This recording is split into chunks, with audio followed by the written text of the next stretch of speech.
What killed Iran's President Ebrahim Raisi? The chopper crash, of course, but not everyone is convinced. Conspiracy theories abound. In fact, they emerged the second the news broke of the chopper disappearing. Was it Israel? Was it another foreign power? People on the internet and off it cannot stop asking. And can you really blame them? After all, the timing is such. The geopolitical situation in West Asia and outside is such.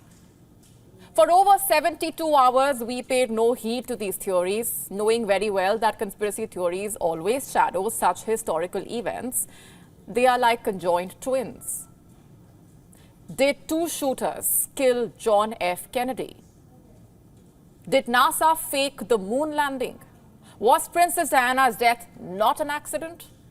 Was Indian scientist Homi J. Bhabha killed? The answer is we do not know, and we may never know. But what we do have tonight are extensive details of the final moments of the chopper crash that killed the Iranian president. Do they hint at foul play, or do they put to rest all speculation?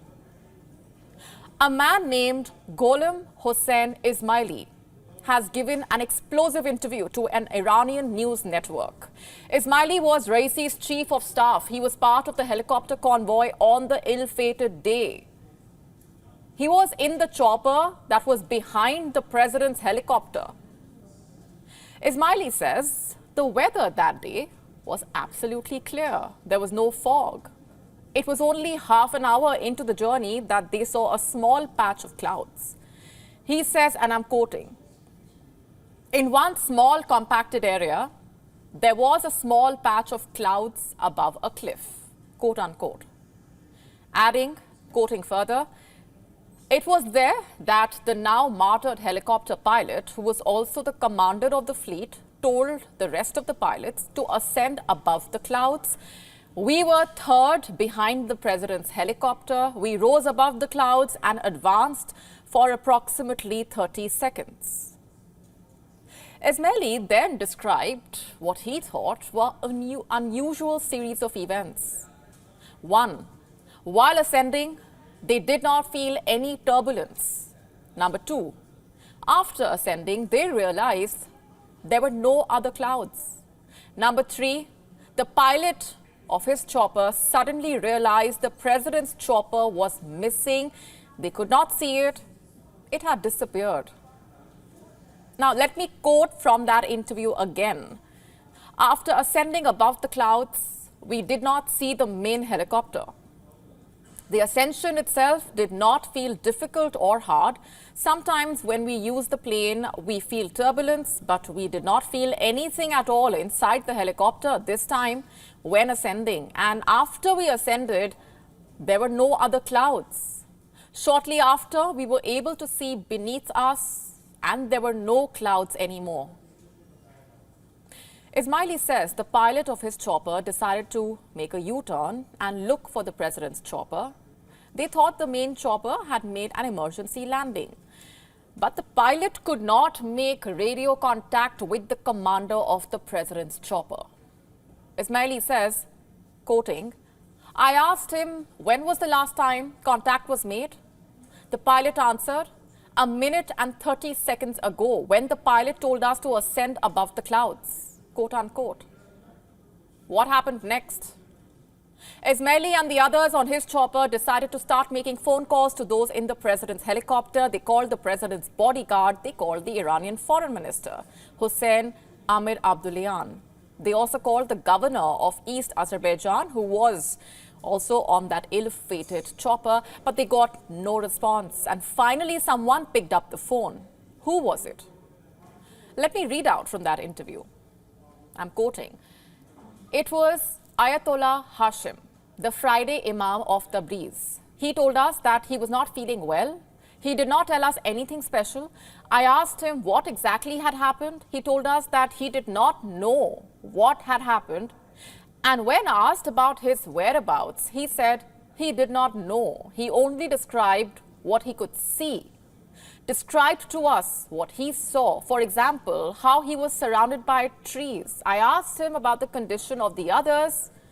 The Ayatollah replied that he is alone and could not see anyone else, and he is alone, quote unquote. And those were the final moments leading to the crash and resulting in the deaths of the Iranian president, the Iranian foreign minister, and everyone else traveling with them. می‌بینین این تصاویر توسط پهپاد parçalarını şu anda haber ekranlarında görüyoruz. Şöyle beni görebiliyor musun? این خود بالگرده که سقوط کرده و الان دارین اینجا تصاویرشو می‌بینید. And the interview invites more questions. How is it that two of the three choppers managed to ascend above the clouds, but the president's chopper disappeared? The president's chopper was being flown by the senior-most pilot. He was the one who had spotted the stray cloud. He instructed the other pilots what to do. Then how is it that the fleet's commander somehow could not navigate his own helicopter? Remember, Iran's state media first reported that the president's chopper had made a quote-unquote hard landing. The obscurity left enough scope for speculation, and speculation is exactly what followed. What took the Iranian authorities to find the missing chopper? Was there something they were covering up? Was it the state of Iran's decaying aerial fleet, or was it covering up an insider job? Or was there something else they had discovered at the crash site? You see, whenever there is a tragedy in Iran, the finger automatically points at its foe in the shadow war, Israel. The timing did not leave any scope for exception. Just weeks ago, Iran and Israel had their first direct conflict. On the 1st of April, Iran's consulate in Damascus was struck. 7 officers of the Islamic Revolutionary Guard Corps were killed. Among them were 2 senior commanders. Iran responded by launching a missile and drone attack on Israel on the 13th of April. On the 19th of April, drones were shot down over the Iranian city of Isfahan. Iran did not blame Israel. That did not stop the world from reading between the lines. Israeli drones have a history of hovering into Iran and attacking military facilities. In fact, Israel's spy unit Mossad has a history of carrying out operations within Iran and getting away with it. In the year 2020, Iran's nuclear scientist Mohsen Fakhrizadeh was killed while he was driving his car. Iran said Mossad had used a robotically operated machine gun which was mounted on a truck parked on the roadside and operated by a sniper who was sitting miles away. In April 2022, Israeli news outlet Haaretz reported that Israeli intelligence agents had detained and questioned an IRGC agent at his residence in Iran, where he confessed to a plan to assassinate an Israeli diplomat in Turkey. As recently as in June 2023, Mossad said that it carried out an operation in Iran and captured the suspected head of a hit squad that planned to kill Israelis in Cyprus. In a statement, Mossad quoted one of its senior officials as saying, and I'm quoting here, "We will get to every official who advances terror against Jews and Israelis anywhere in the world, including within the Iranian territory." In short, Mossad has a history of operations in Iran, and Israeli leaders know this very well, which explains why Israel was quick to dissociate itself from Raisi's death. Hours after the news broke, an Israeli official told Reuters, "It wasn't us." Here's what the US said. The United States had no part to play in that crash, and that's a fact, plain and simple.